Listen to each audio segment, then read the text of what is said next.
இந்த சனி வந்து உங்களுக்கு வந்து முழு வீரியமிக்க பலன்களாக அவர் தரப்போகிறார். ஸோ எந்த அளவுக்கு நீங்க முயற்சி எடுக்கிறீங்களோ, அந்த முயற்சிக்கு தகுந்த வெகுமதிகள் உங்களுக்கு இந்த காலகட்டத்தில் கிடைக்கும். இப்போ மட்டும் என்ன எனக்கு நன்மையா நடந்துற போகுது அப்படின்னு மட்டும் நீங்க அசட்டையா இருந்துராம, எந்த அளவுக்கு நீங்க வந்து எஃபோர்ட்ஸ் போடுறீங்களோ, அந்த எஃபோர்ட்ஸுக்கு தகுந்த வெற்றிகள் அப்படிங்கிறது உங்களை வந்து சேரக்கூடிய மிக நன்மையான காலகட்டமாக இது அமைகிறது. குறிப்பா நீங்க கவனத்தில் எடுத்துக்கொள்ள வேண்டியது, இந்த 138 நாள்ல எனக்கு என்ன நடக்கும்? உண்மையிலே சொன்னா எல்லா வகையிலையுமே இறைவன் வந்து உங்களுக்கு வணக்கம். இந்த பதிவுல நம்ம வந்து சனி வக்கர பயிற்சி பற்றி பார்க்க போகிறோம். நம்ம நேயர்கள் அனைவருக்காகவுமே இது வந்து நான் முடிந்தவரை ரொம்ப சுருக்கமாகவும், அதே சமயத்துல நிறைய தகவல்கள இதுல நம்ம வந்து கவர் பண்ண போறோம். நீங்க முழுமையா பார்த்துட்டு வாங்க. உங்களுக்கான இலவச பொது பலன்கள் பற்றிய குறிப்பு, அதுவும் குறிப்பா எண்கணித ரீதியான இலவச பொது பலன்கள் பற்றிய ஒரு இது வந்து கடைசியில நான் தரப்போறேன். பதிவ முழுசா பாருங்க. இப்ப இந்த சனி வக்ர பெயர்ச்சி அப்படிங்கிறது வந்து, சனி அப்படிங்கிற கிரகம் வந்து மார்ச் மாசமே பெயர்ச்சி ஆயிடுச்சு. கும்பத்திலிருந்து நகர்ந்து இப்ப அவரு மீனத்துல பிரவேசம் பண்ணி இருந்துகிட்டு இருக்காரு. திருக்கணித பஞ்சாங்கப்படி. ஆனா, வரக்கூடிய சிறிது காலம் மட்டும் அவர் என்ன பண்ணிடுறாருன்னு கேட்டீங்கன்னா, அவரு ரிவர்ஸ் டைரக்ஷன் எடுத்து, அதாவது அதுதான் வக்ரம்னு சொல்றோம். தங்களுடைய இயல்பை விட்டு முன்னோக்கி போகும்போது அது வந்து அதிசாரம்னு சொல்லுவோம். பின்னோக்கி வரும் பொழுது அது வந்து வக்ரம் அப்படின்னு சொல்றோம். ஜூலை 13, 2025 முதல் நவம்பர் 27, 2025 வரைக்குமான காலகட்டம் சனி வக்ர பயிற்சி காலகட்டம். அப்ப சனி வந்து பின்னோக்கி நகரும் பொழுது, இது மறுபடியும் வந்து இப்ப நிறைய பேருக்கு 7.5 சனி முடிஞ்சிருக்கலாம், அஷ்டம சனி முடிஞ்சிருக்கலாம். இவங்க எல்லாருக்கும் இப்போ வந்து திடுக்குன்னு தூக்கி வாரி போடும். ஐயோ, சனி ரிவர்ஸ் வந்துச்சுன்னா அப்போ மறுபடியும் எனக்கு 7.5 சனி ஆரம்பிக்குமா, மறுபடியும் எனக்கு வந்து அஷ்டம சனி ஆரம்பிக்குமா அப்படின்னு யாரும் பதற வேண்டாம். இதுல கடகத்துக்கு அஷ்டம சனி ஆல்ரெடி முடிஞ்சிருச்சுன்னா முடிஞ்சது தான் அது. அதே மாதிரி மகரத்துக்கு 7.5 சனி முடிஞ்சிருச்சுன்னா அது முடிஞ்சிருச்சு தான். இப்போ சனி வந்து பின்னோக்கி வருவதாக தெரிந்தாலுமே கூட அது வந்து மீன ராசிங்கிற அந்த கட்டத்தை விட்டு நகரல. அவர் வந்து முழுக்க முழுக்க வந்து தன்னுடைய சுய நட்சத்திரமான உத்திரட்டாதியில பிரவேசம் பண்றாரு, டிராவல் பண்றாரு. ரிவர்ஸ்ல வரும்போது மறுபடியும் அவர் வந்து குருவுக்குரிய பூரட்டாதியில டிராவல் பண்றாரு. அதோடைய அந்த வக்கரம் அப்படிங்கிறது நிவர்த்தி அடைஞ்சிருது. அதனால யாரும் இதுல குழப்பிக்கொள்ள வேண்டாம். இதுல குறிப்பா நீங்க கவனத்தில் எடுத்துக்கொள்ள வேண்டியது, இந்த 138 நாள்ல எனக்கு என்ன நடக்கும்? உண்மையிலே சொன்னா எல்லா வகையிலையுமே இறைவன் வந்து உங்களுக்கு ஒரு நல்ல வாய்ப்பையே தரப்போகிறார் அப்படின்னே சொல்லணும். ஏன்னா இந்த ஒரு வருஷம் தான் ஒரே சமயத்துல அடுத்தடுத்து 4 கிரகங்கள் பெயர்ச்சி அடைஞ்சிருக்கு. சனி, அதற்கு பிறகு ராகு, கேது, குரு எல்லாமே பெயர்ச்சி அடைஞ்சு ஏதேனும் ஒரு வகையில ஒரு சாதகமான பலன்களை ஒவ்வொரு ராசியினருக்குமே இந்த பெயர்ச்சி காலகட்டம் உருவாக்கி கொடுத்துருக்கு அப்படிங்கிறத புரிஞ்சுக்கணும். என்ன சார் எல்லாத்துலேயும் ஆஹா ஓஹோன்னாங்க, எனக்கு ஒன்றுமே நடக்கலை சார், ஒன்றுமே ஆரம்பிக்கவே இல்லை சார் இன்னும் அப்படின்னு நீங்கள் வந்து புலம்புவது கேட்குது. ஆனால் இந்த சனி வக்கர பயிற்சி காலகட்டத்தில் கொஞ்சம் கொஞ்சமாக நன்மைகளை நீங்கள் வந்து எதிர்பார்க்கலாம். அதை நீங்கள் வந்து வெளிப்படையாகவே நீங்கள் வந்து அதை கண்டு அனுபவிக்கலாம்.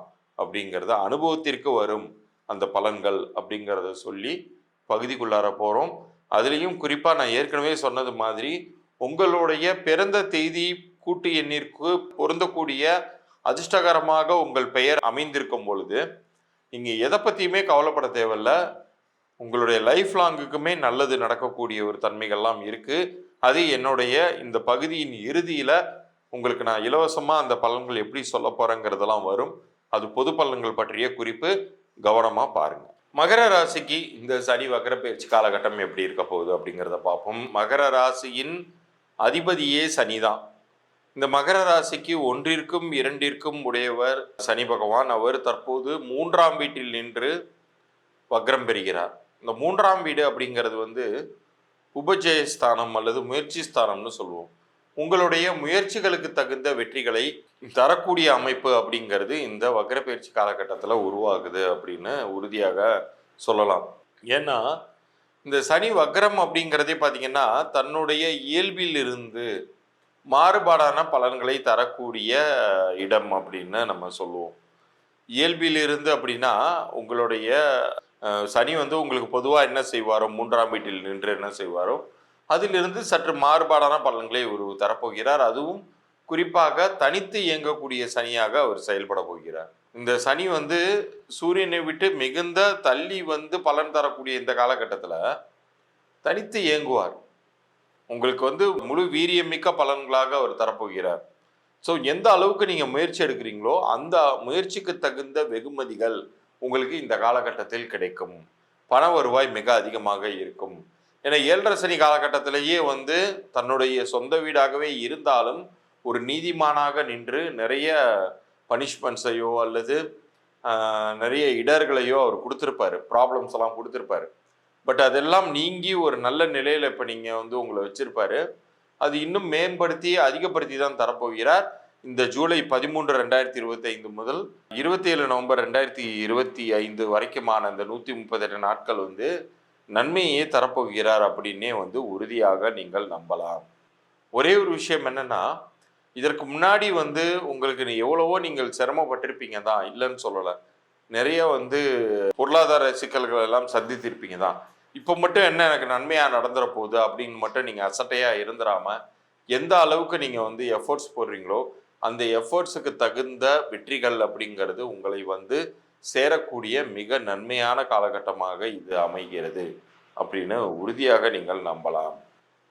இதுல இன்னொரு ஒரு விஷயம் என்னன்னா, வெளிநபர்கள் புதிதாக அறிமுகமாகக்கூடிய நபர்களிடமிருந்து நீங்கள் கொஞ்சம் விலகியே இருப்பது நல்லது. சற்று எச்சரிக்கையாக இருப்பது நல்லது.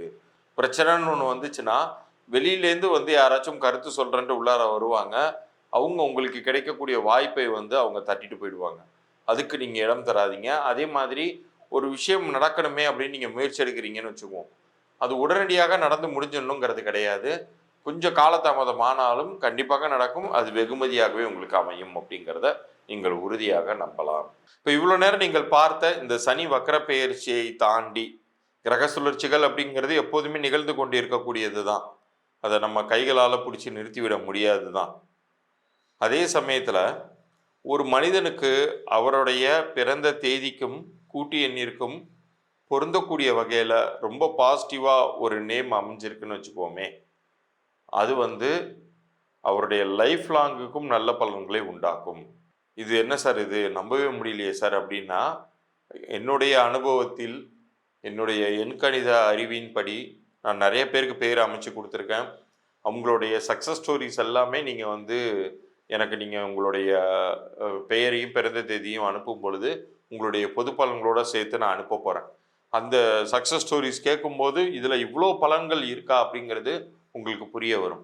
ஆனால் நீங்கள் என்ன பண்ணணும்னா, உங்களுடைய பிறந்த தேதியும் பெயரையும் எனக்கு நீங்கள் அனுப்பும் பொழுது அந்த பிறந்த தேதிக்குரிய ஒரு நல்ல அதிர்ஷ்டகரமான பலன்கள் தரக்கூடிய வகையில் உங்கள் பெயர் அமைஞ்சிருக்கா அப்படிங்கிறத தான் உங்களுக்கான இலவச பொது பலனாக நான் அனுப்ப போகிறேன். ஆனால் அதற்கு நீங்கள் நம்ம சேனலில் சப்ஸ்கிரைப் பண்ணி ஸ்க்ரீன்ஷாட்டோடு அனுப்பணும். நம்ம சேனலை சப்ஸ்கிரைப் பண்ணி ஸ்க்ரீன்ஷாட்டோடு அனுப்பிச்சிங்கன்னா உங்களுக்கான பெயர் பலன்கள் அது என்ன நம்பரில் இருக்குது, அது பொருந்திருக்கா இல்லையா அப்படிங்கிற தகவல்கள் வரைக்கும் மாத்திரம் நான் பதிவு பண்ணி நான் அனுப்புகிறதா இருக்கேன். நீங்கள் உங்களுடைய பெயருக்குமான பிறந்த தேதிக்குமான பொது பலன்களை என்னிடமிருந்து 3 நாட்களுக்குள்ளார பதிலாக நீங்கள் எதிர்பார்க்கலாம். அப்படி பொருந்தலை அப்படின்னு சொன்னால் நீங்கள் என்ன செய்யணுங்கிறதையுமே அதிலே நான் குறிப்பாக சொல்லியிருக்கேன். அதில் நான் சொல்லக்கூடிய விஷயங்களை கவனத்தில் எடுத்துக்கொண்டு நீங்கள் மேற்கொண்டு அதை நீங்கள் பேரை மாற்றிக்கலாம் அல்லது மாற்றாமல் போகலாம். அது உங்கள் விருப்பம் தான். இதில் ஒரு சில பேர் வியாபாரம் ரன் பண்ணிக்கிட்டு இருப்பீங்க. உங்கள் வியாபார பெயரையுமே நீங்கள் அனுப்பலாம். ஒரு சில பேர் குழந்தைக்கு பேர் இப்போ தான் அமைச்சிருக்கீங்க, சமீபத்தில் தான் அமைச்சிருக்கீங்கன்னா உங்களுடைய குழந்தையோடைய பிறந்த தேதியும் பெயரையும் நீங்கள் அனுப்பி விடலாம்.